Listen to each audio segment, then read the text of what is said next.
Radies is an insane tank, and he is literally carrying people through PvP on global right now, and he will be meta and very, very good for seasons to come. So today we're going to talk about how you guys should be building the character, what skills you should be working on leveling up first, what skill cards you should have equipped to him, what gear you should be putting on him, whether or not you should be enhancing him, what talents you should be doing for his talent tree, and then what teams he fits well on for both PvP and PvE. Because while he is insanely meta in PvP, I would also argue he is really good for PvE content when you are trying to beat higher difficulty PvE stages than your current team's overall CC. So looking at his skill 1, it is called number 4, Jimmy, and this has a 45% chance to inflict poison on an enemy, dealing continuous damage for 2 turns. That is without it upgraded. As you upgrade it at level 3, you get a additional 7.5% activation rate, and then at level 4 you get level 5 you get another additional 7.5% activation rate.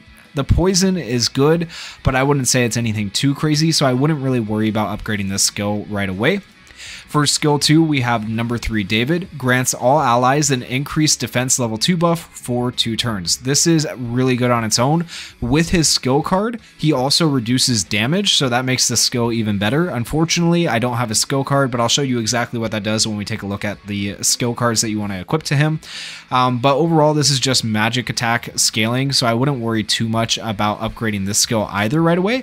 It is pretty good though, because it's an AoE attack that can do a little bit of damage and then also increase the defense of your entire team, which is solid.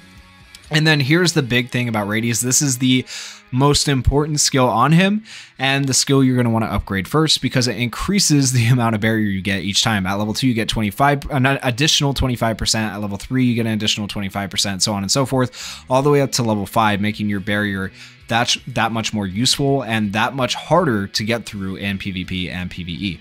So for number 1 Carl, the special skill, it grants all allies 165% of own magic attack as a barrier for 2 turns. Okay, this works really well with Noelle, who also gets barriers. So when you have a barrier from Noelle and a barrier from Radius, it's just your team isn't getting touched unless they have barrier removal, which there are characters that have that, like Season 1 Asta and Yami, but you don't see a lot of people really using them. So keep that in mind. And then 50% chance to grant an ally an increased endurance level 3 buff for 2 turns. What does that do? It increases your endurance by 25%. Endurance increases your chance to resist damage, all right, if you don't know what endurance does. And then grants all allies status immunity for 2 turns, meaning you can't be affected by status elements, which is insanely good.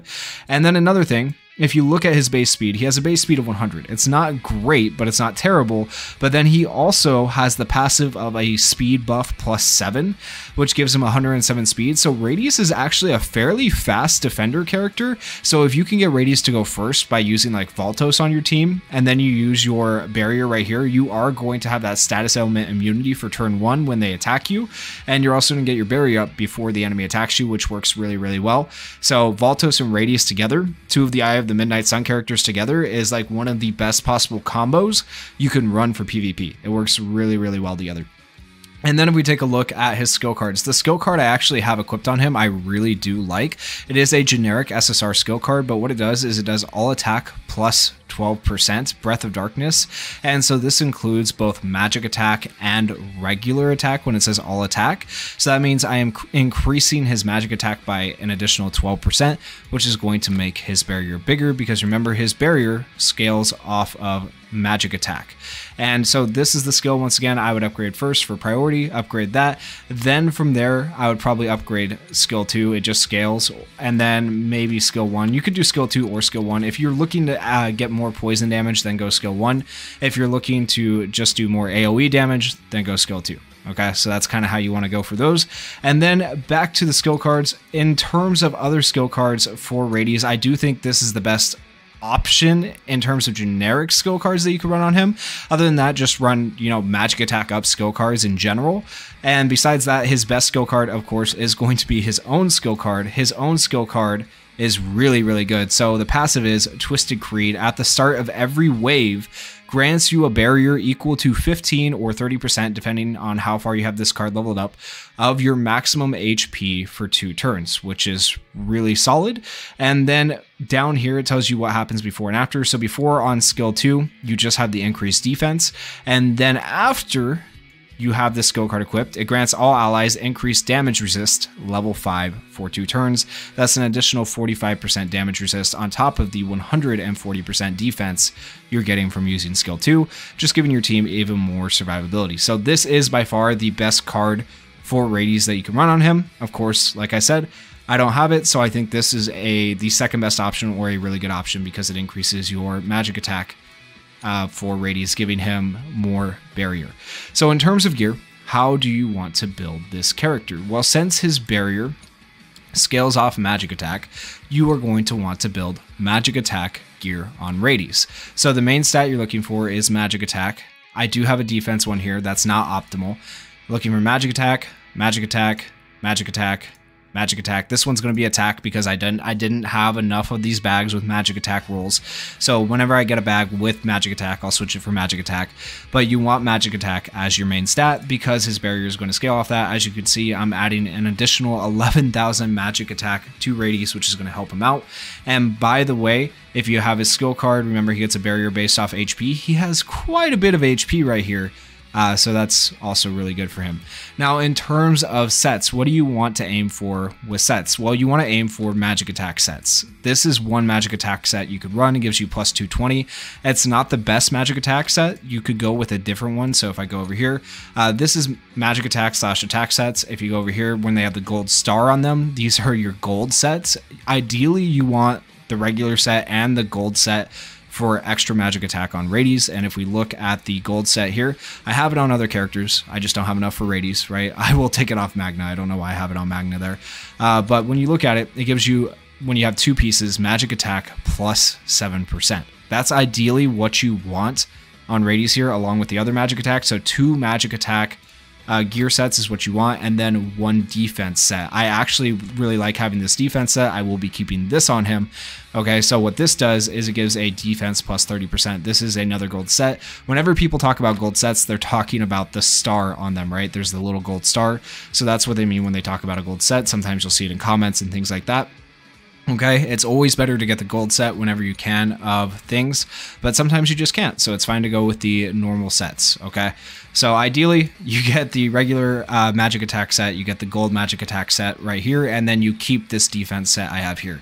But since I don't have the gold magic attack set or enough gear items to fill that out, for now I'm going for 2 defense sets and a additional magic attack set, because that is going to just give him more survivability, and I feel like he'll still do decent barriers, okay? So this is another option you could run if you're trying to build Rades for PvP as well as PvE. And then in terms of enhancement, should you guys be enhancing this character or not? Well, I got really lucky and have pulled multiple copies of Rades. I didn't even mean to. None of these were versatile mage pieces, and yes, you should be enhancing this character at least up to 2 copies, okay? The reason being, when you get his enhanced passive, upon taking damage, there is a 30% chance to inflict taunt on the enemy attacker for 1 turn. So that's really good, because that's going to make it so enemies have to target Rades, which makes him a lot better in PvP. Now, if he's not taunting enemies, they can target whoever they want, and he won't taunt enemies if you don't have this passive. The only way for him to taunt enemies if you don't have that passive is through his combined skill, which gives him a 60% chance to inflict taunt. But then if you're using the combined skill, you're losing your chance or your ability to use the barrier, which is why I didn't even talk about the combined skill, because you just don't want to use it. Even though it does, you can increase it to a 100% taunt activation rate, you're really just not going to want to use it, because barrier is king, and you're going to want to use that more often than not. Now, in terms of enhancing him to level 5, is it worth it to get him to level 5? So once again, it is worth it to get him to level 2, but is it worth it to get to 5? I would say yes, because he does have a lot of longevity in the game, right? He will be good for multiple seasons to come. He is just an insanely good tank, one of the best tanks in the game. And so giving him an extra 20% chance to inflict a taunt whenever he takes damage, bringing it up to 50%, that is really, really good. Also, he gets more endurance, meaning he's going to have more damage resist and just be even more tanky. So I would say getting him to 5 dupes is actually worth it. And as a general pool character, this is one of the few general pool characters you might actually want to work on enhancing. It's not anything you have to do right away, but I would recommend if you're trying to run him in PvP, at least getting him to 2 dupes as soon as possible. It might actually, this is one of the few characters I will say, it might actually be worth using versatile mage pieces on to enhance. I really like Radius. He has been a godsend for both PvE and PvP because he will just carry you through both, okay? And then in terms of talents, what should you be doing? Well, you're going to look for the magic attack talent here, and you're going to want that on Radius along with, not that one, along with this one right here. Grants a 2.5% increased crit rate at the start of a wave. Okay, so those are the 2 attack talents you're going to want for him. Once again, you're not really picking this for damage. You're picking the magic attack talent to increase the overall shield that he can give you because it scales off of magic attack. For defense, you want the flat 20% defense buff, and the defense +4 and crit resist +2% at the start of wave stacks up to 5 times. Those are going to be your best defense ones. And then for the support ones, you definitely want swiftness. Is going to grant a SP +1 buff upon having less than 2 SPs at the start of a turn. What SPs are, I say this in every video. I know it's a bit redundant if you have watched my other guides, but you never know which guide somebody is watching, so I say it in every video because I want everybody to understand that SP stands for special point, and it is how your special gauge refills for your special move. So basically, this is going to fill up your special gauge faster, giving you back your ability to use barriers faster, making Radius even more that tanky and that much better for your team. So you definitely want swiftness as your support slot, and then you'll want damage resist as your other slot. I wouldn't worry too much about these other things because HP recovered, you're never going to hopefully need to recover HP because you have the barriers from Radius, and if you're running him right with like Noelle, you won't have to worry about it. You won't, I mean, you could go the skill 2 route, but skill 2 just isn't as good as this barriers, but you could get the skill 2, which reduces damage and gives you extra defense, so you could reduce the cooldown on that, but it's only a 20% chance. So I'd rather go for the guaranteed thing with swiftness that's going to give you his barrier back, so I do think that is the best way to build Radius talents.